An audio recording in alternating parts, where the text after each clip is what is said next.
Hello, beautiful people, and welcome to the All Too Real vlog. With my big cuz right here, Jeff Law. Yo, yo. And that's Law. And that's Law. And we just gonna have a discussion today. You know, this beautiful brother is a musician, an artist, professor of many things. You know, a philosopher, and a very deeply spiritual man, and I would dare say an awesome godly man. I won't say a man of God because that has a certain repertoire to it that puts him in a religious realm, but I would say a godly man. Yes, indeed. Yes, indeed. So tell the people about yourself, man. Introduce yourself a little bit. Hello, world. I am Mr. Jeff Law. I am a singer, songwriter, producer, musician, anything associated with music. You know, that's where my heart and my love is. And also, I mentor, you know, young musicians, very talented kids. You know, it's a lot of us out here. When you say mentor, what does that incline? Like, okay, so yeah, when people think of mentor, they think that you just teach them music. But when you mentor, what all is that incline? Like, what are you exactly doing? First of all, that's a great question. I'm happy you asked that because when I say mentoring is more of the life around music. You know what I'm saying? Mm-hmm. It's a different, if I can say this and not separate us, I think musicians live somewhat of a different life than everybody else, you know, on an actual and spiritual level. So, you know what I'm saying? I think I'm just good at relating that to a young, you know, up and coming artist. Okay. Just a talented kid in general. Don't got to be music. You can be talented in anything. You know what I mean? Right. And it's a lot of understanding that is usually passed down. But since we don't have the pass down, there's got to be somebody to step in and help somebody with it. Okay, so basically, when you are mentoring them in their artistry, you're also mentoring them on some life lessons and yes, indeed, indeed, because that's the most important. Helping them to elevate. Okay, yes. All right, that's what's up.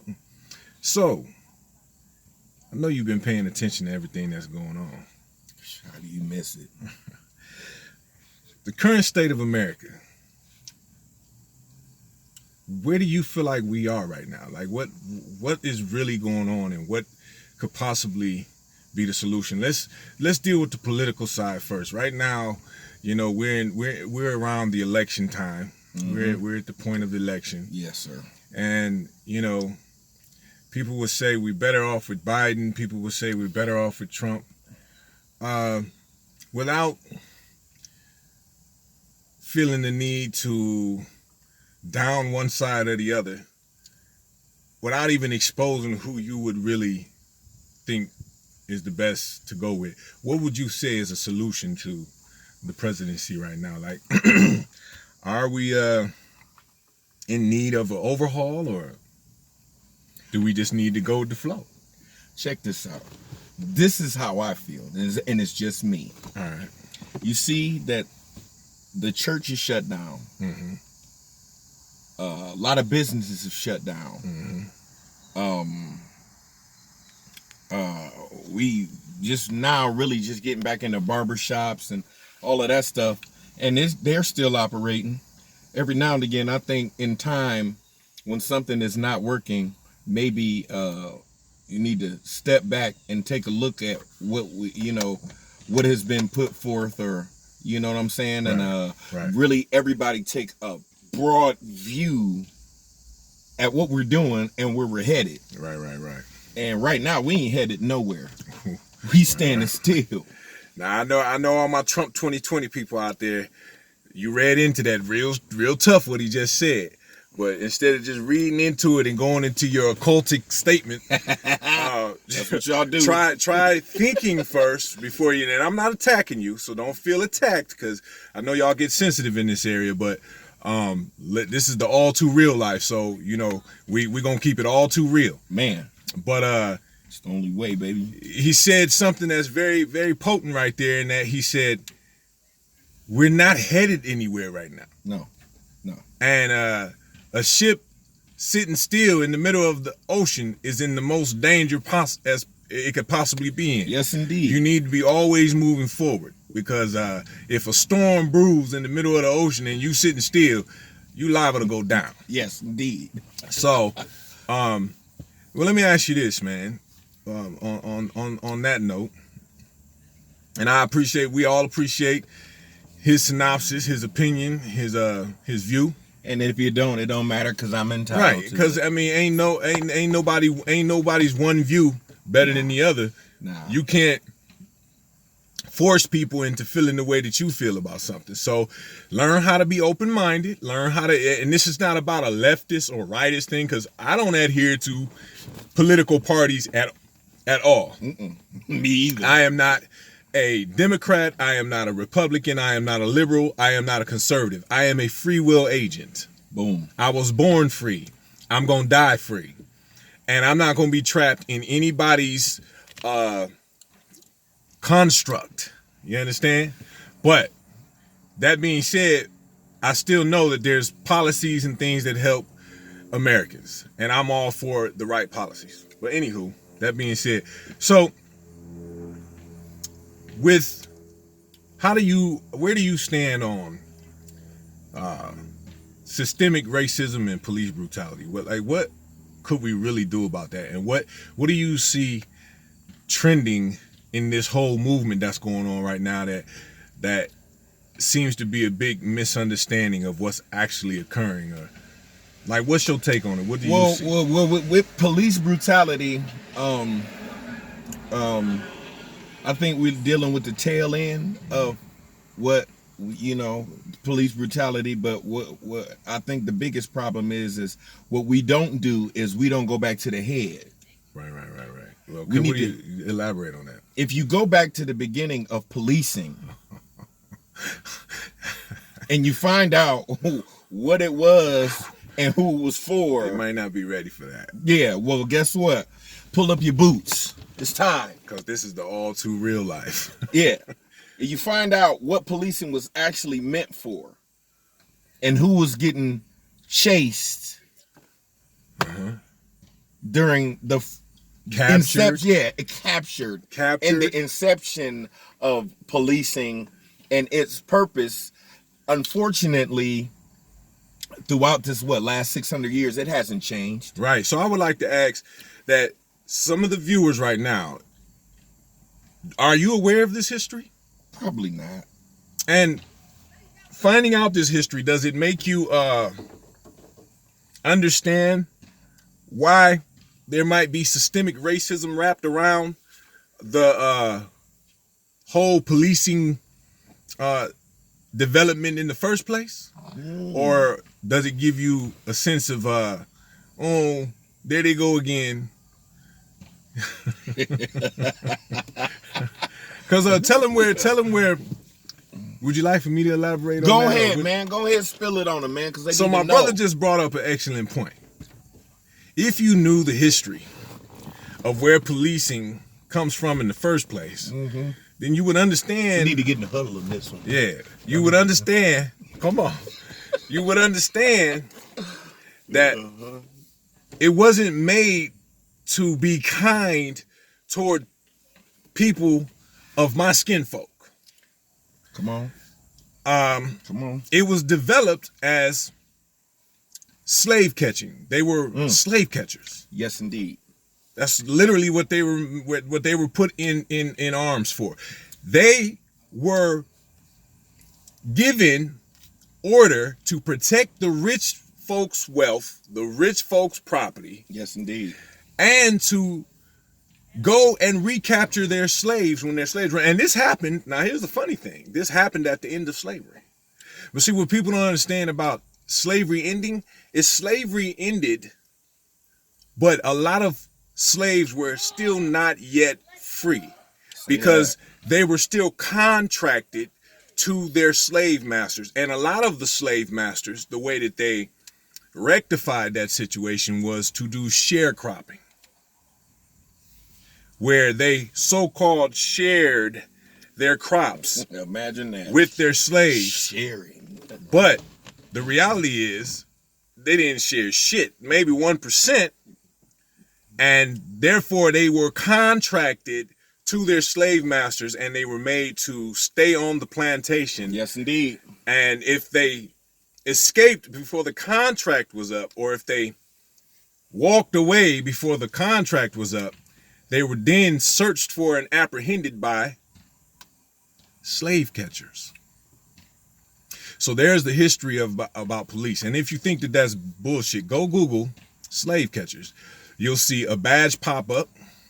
Yes, you will. That says slave catchers plantation what is it? Plantation police. Plantation police. Slave catching plantation police. So, the other thing I wanted to hear your thoughts on too is yes, we police brutality.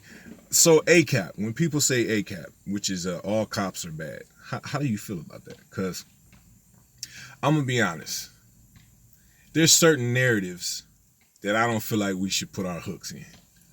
Right, right. I agree, and I already know what avenue you going down. Yeah, because me and you both know too many officers in Akron that are really good dudes. Come on, man. And I can't feel comfortable saying all cops are bad. But what I can feel comfortable in saying is that the policing system is bad. Horrible. Period.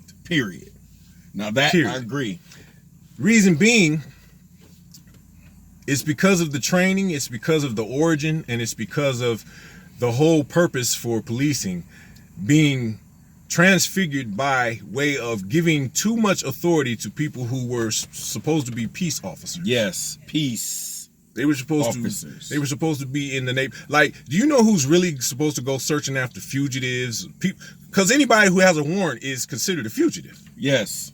Do you know who's actually supposed to go searching after those? It's not supposed to be police officers. It's supposed to be detectives. To detect. Yeah, it's supposed to be detectives. Detectives and investigators. They're supposed to go out and find the people with warrants, and sheriffs. Police officers are supposed to be the peace officers of the neighborhood and make sure that nothing pops off in the neighborhood that shouldn't pop off. They're not supposed to go around search and frisk and all of that other stuff, because you're violating people's, rights. You're violating people's rights for you to just walk up to me and say to me, I'm walking in a neighborhood, and you just walk up to me and say to me, where's your ID? I don't have to identify myself because I'm walking. Mm-hmm. And deeper than that, if I had ID, I wouldn't need ID. Right. If I had ID, I wouldn't need it. So I mean, why are you coming up to me because I'm in a neighborhood?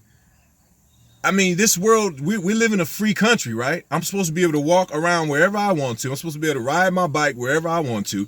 Now, if it's private property, yeah, I can understand you wanting to know why I'm lurking around on private property. Now, we all have to have a balance. Yeah, yeah. So that's why I said I can't get comfortable with the statement ACAP, because ACAP is not accurate for me, because I know too many police officers who are good police officers. Well, let me say this. Actually, let me correct myself.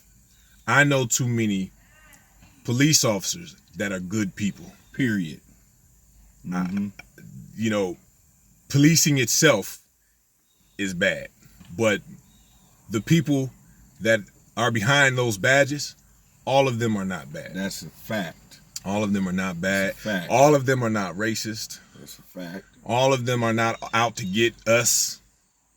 But because the system itself is, even those who are not out to get us get stuck. Yes. With somebody who is out to get us. And people say, well, if they good, how come they don't stop their partner when their partner is doing some bullshit? Because it's a sorority. Right. It's a sorority. Now, they should be brave enough to break the rules. Yeah. Because the sorority says you back up your partner. Period. You know, it's just like a gang, and we who from the streets, we understand the gang life. Just like a we gang. Understand that. You know, it's just like a gang. Just like a gang. Let me say it again. It's just like a gang. But that being said, there are some brave officers that are starting to step forward now. Yeah. Because they are tired of living under the narrative of ACAT.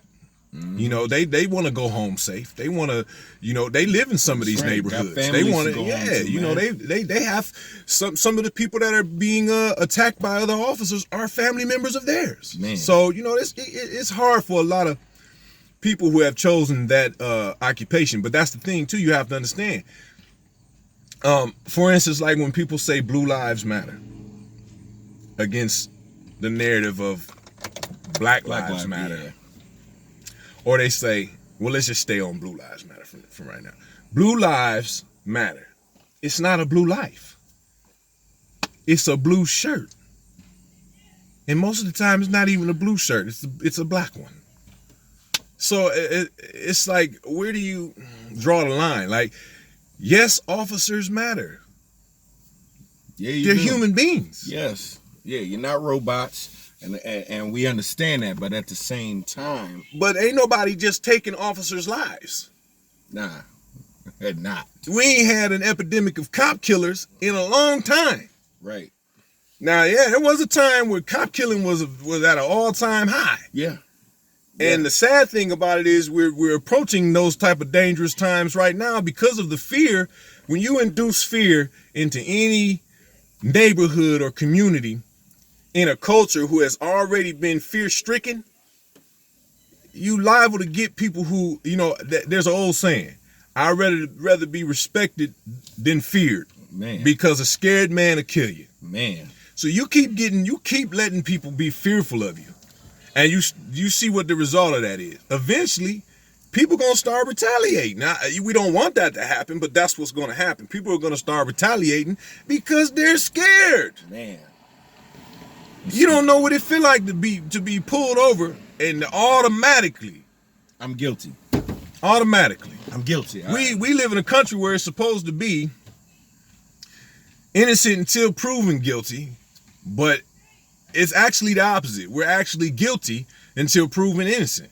Shoot, if you want to take it a step further, we guilty until we also prove that you're guilty. Yeah. Guilty, and then we're gonna prove that you're guilty, and you might not even be guilty. Right. And, man, I just seen a video that gives that example where this young lady was coming out of Best Buy. I seen it. And she had dreads, and she had them, you know, on black. And they immediately, because somebody was in a car accident, fled from the car accident, and I guess she fit the description. The cop puts her in handcuffs. Because she's asking him when he comes up to her, he's asking her for her to identify herself, and she cooperates with that. But then she says, "What have I done wrong?" And he gets to saying, "Were you just in an accident and this, that, and the other?" And she was like, "No, I wasn't in no accident. I was in Best Buy." And he says, "Turn around," and puts her in handcuffs. And she's like, "Why? Why am I being harassed? What's going on?" She's like, "Just go into Best Buy. They will tell you I was in Best Buy." He doesn't do that. He sits there with her and keeps telling her to calm down. How do you expect me to calm down? And I literally did nothing to warrant you approaching me and turning me into a suspect. And putting me in handcuffs. Shackle handcuffs. I apologize. I got caught up in the times. But the thing is, it's like, how do you expect me to remain calm and you're restricting my freedom with no proof that I'm guilty whatsoever? And I'm not even running from you or nothing. I'm just asking you, why are you harassing me? But he did that, and then he go into the store, right, to view the camera, find out she was in the store the whole time. The whole time? The whole time. Her back is injured because she was in an accident a year earlier. And she's telling them when she's being set on the ground in handcuffs, my back hurts. And they're like, yeah, because you were just in an accident. No. So it's like, how do y'all, you know, and then what's so crazy to me is I see that, right? But you always hear when somebody gets shot or when somebody dies at a traffic stop or something and they're innocent, you always hear the people from other cultures say, well, were they complying? Here's the funny thing about it. I just watched another video where a white gentleman was approached by an officer, told to take his hands and put him on the wheel, and he refused. As he told him to get out the car, he told him to get on the ground. He got on the ground, jumped back up, and the officer tased him, and then he yanked the taser out and went to fight the officer, chased the officer.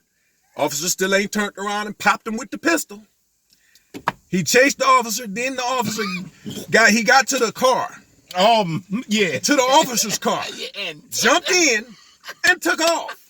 Me and my son watch that video often. And then he got out the officer's car, got in his car, drove around and smacked his car into the officer's car. Still nobody fired a pistol. If you don't see the correlation, it's on purpose. If you don't see the correlation, if you don't see the difference in a black man doing some shit like that and what would be the ending, and a white man doing some shit like that and actually living, oh man, they'd have killed. You're blind on purpose. Look, they'd have killed that black dude, woke his ass up. The black man would have got killed. He would have got killed. Double killed him. At the command, put your hands on the wheel, and he didn't. Soon as he said, put your hands on the wheel, and that black man said no, the officer would have fired on him. So this is the thing, man. Gotta stop pretending like this shit don't exist. Mm-hmm. I don't, yes, you know, and then you hear people say, well, Black Lives Matter is a Marxist terrorist group. Marxist terrorist group. Here's the thing. I know about George Soros. I know about the 3 lesbian women who started Black Lives Matter. What you all don't understand, and if you disagree with me, please correct me, but there's 2 things going on. There's the organization, and then there's the movement. Agreed. 1,000%. People in the movement don't give a shit about George Soros. People in the movement don't give a shit about the 3 lesbian women. And don't get me wrong, they're them being lesbian doesn't make them worthless. No, it does not. No, but what I'm saying is they don't care. The people in the movement don't care about their agenda. The people in the movement don't care about George Soros's agenda. So when you try to make the whole movement obsolete because of the agenda of 4 people, that's insane. Yeah. You can't have eyeballs and not see unless they blind. And the reality is this. When have we ever seen in the history of any civil rights movement the entire globe get on board? You got Buddhists, man. You got the Amish. You got the hacker group Anonymous. Australians. You got Australians. You got Asians who was just saying that we was the reason for the coronavirus. Yeah. Right. You got witches, warlocks. I mean, come on, dwarves, man, they all there, man. You have too many people from too many different walks of life. You even got allies, indigenous people, Hispanics, and white folks who are on board with the movement. And then you have a select group of people who have decided that movement is a movement of separation. How? Now, feel free to answer that. Just don't be disrespectful, because I'll delete your comment. I don't need your comments. But if you can answer that respectfully, I'll respect it. Now, this is what I say to. What do you say to all lives matter?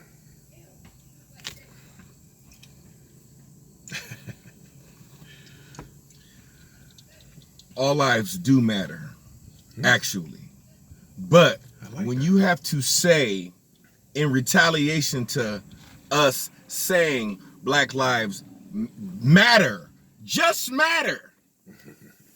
Not that we are better than anyone. Not matter more. Just matters. Just matter. When you have to say all lives matter. Look, wow, just come swing on me. It's a knee-jerk reaction. I mean, just come swing on me because I know how you feel. I know what you're saying. I know exactly what you're getting at when you say all lives matter. And it's not, it's never a black dude saying all lives matter. No, wait a minute. You know what? Let me take that back. Because some of y'all that's what I was just about to get into that. But let me hit on what he just said. Then we're gonna hit on that, what he just said, because unfortunately, man, listen. But let me say this. I agree with your original statement that all lives do matter. They do. Because under God, all lives do matter. Under God. The reality of humanity is all lives don't matter to all people. Now, that being said, if all lives matter to the people that all lives matter to, then if you hear the phrase indigenous lives matter, it shouldn't make you say all lives matter, because indigenous lives are a part of the all. If you hear Asian lives matter, it shouldn't ruffle your feathers, because Asian lives are a part of the all. Let's bring it home.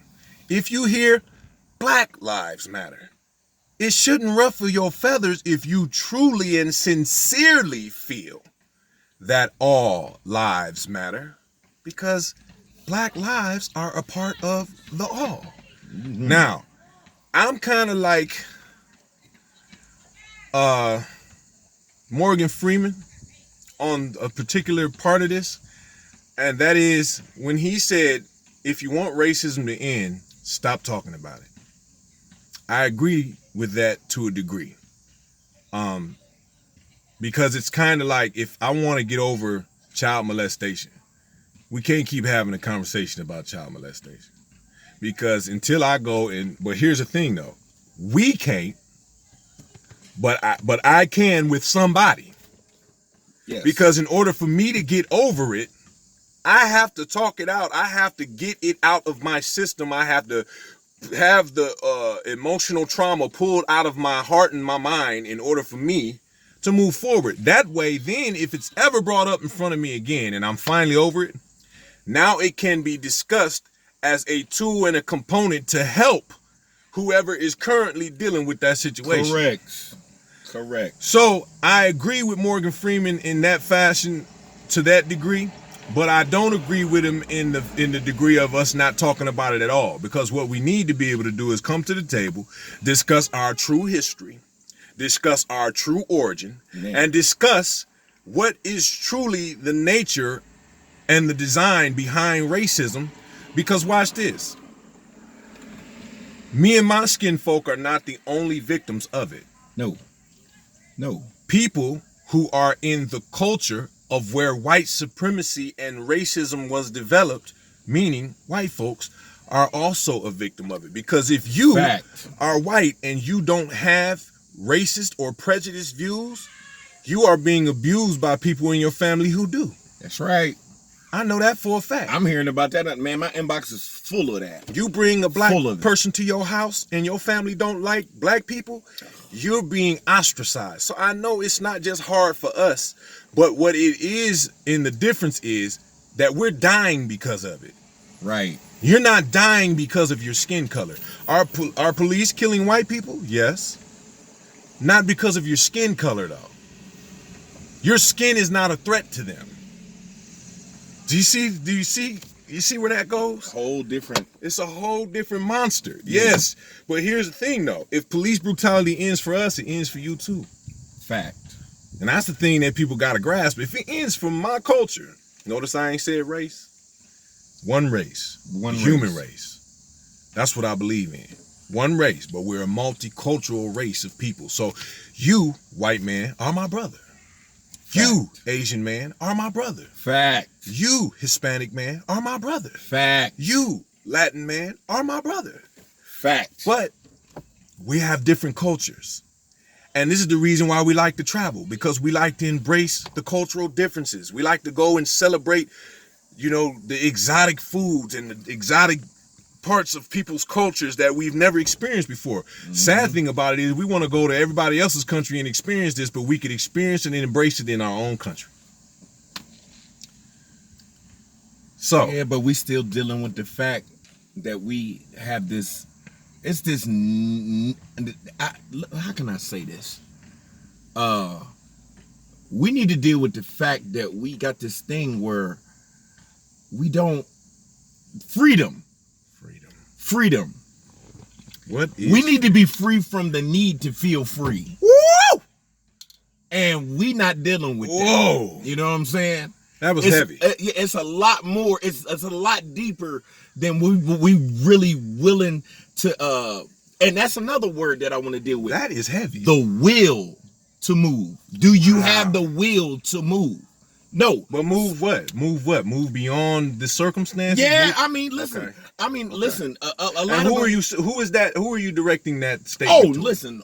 All of us. All of us. Not just white people. I'm talking about black people too. Listen, black people got some traditions that I am not with. Oh my God. I'm not feeling it. And listen, and I know, and I'll say this, and I'm gonna say it broadly because I know a couple of y'all watching, a couple of my pastor friends. Some of y'all do some stuff I don't like. And I'll say it to you, and you know I will. But at the same time, some of my more seasoned pastors, they'll sit down and they'll talk. You know what I'm saying? It's funny that you brought that up because that to me is the God complex, which is funny because we'll get into that another day. You know, Psalms 82 says that we are gods, for all of us are children of the Most High, but there's a God complex that comes with being called a man of God that puts people in the feeling of being like the Most High. And we are not like the Most High. But I'll say this. The last thing I want to say, for time's sake, is that there needs to be honest, open dialogue, not contentious dialogue. Right. You can't fix anything with angry dialogue. Now, sometimes people are passionate. Sometimes you can mistake passion for anger because they could be furiously passionate. Yeah, and that's me. Righteous indignation. Badge right there for that, because I know I come across angry a lot. Right. And it's not that I'm angry. It's just I'm feeling fed up. Yeah, and I've had it. It's a difference. Listen, once you've had the same conversation 20 times, there's no way that it's gonna come across the same. As it goes on, the rollback of my feelings, the rollback of what I've seen, the rollback of having to deal with other people that are dealing with this and their anger too. Right. It all manifests after a while, and then we got this conundrum of mess that we have to deal with. Right. And we never get to the issue because we pulling back layers, and that's what this thing is about. We got to sit back and we got to pull back layers to get to the truth of the truth, to the root. And that's the thing. So I have a challenge for my All Lives Matter people, for my Black Lives Matter people, for my Indigenous Lives Matter people, for whatever Lives Matter movement you involved in. I have a challenge for you. And the challenge is be willing to have open dialogue with someone who thinks the exact opposite of you. Man, do it. Do it. I mean, sincerely, the exact opposite. Because just like you were saying about pastors, my issue with pastors is that when you give yourself a God complex, you put yourself in a perfection mode. So therefore, you want to know why these churches don't have any power, because you've put yourself in a position. You put yourself in a position to make people feel like you're the perfect example. So when you do something as human as make a bad judgment, now you done fail and don't nobody want to pick you up. When in all actuality, the people should understand your humanity enough to be able to separate your message, to be able to separate the message from the messenger, and be all right when the messenger makes a human error, and help him be picked up and restored in Thank you, Pastor Neil, in that for place. That. Pastor Neil, he gave me that explanation, and that's why. And you know who else did? Pastor Pounds. Yeah. Gave me that explanation. Yeah. You know what I'm saying? He was like, that's why, shout out to Pastor Pounds. We gotta listen because he seen me on live the other day, and he heard me cussing and all that. And he gave me a light check, but I told him, and I love you, Pastor. You know I do. Yeah. But I told him, I said, I ain't gonna be no better in front of you than I am in front of God, and God with me 24/7. So if God is with me 24/7, and I'm shit damn fucking around Him, you getting that shit? I damn sure ain't about to be clean around you. Yeah. You know what I'm saying? Yeah. In other words, God get more respect than you do. And if He ain't getting the respect that you feel like you deserve, then you don't deserve the respect you think. You understand what I'm saying? And that's that simple. It's that but simple. We love you, dog. We love you. But anyways, that's a wrap for this session. It will be a part 2. It will be a part 2. Please do subscribe. We will have Brother Jeff Law, my cousin. We will have him on deck again. One of my good brothers just rolled up too. Brother Feaster, he doing some great things in the city. Yes. So be true to yourself. This is the all too real life. Good session. Have a good one.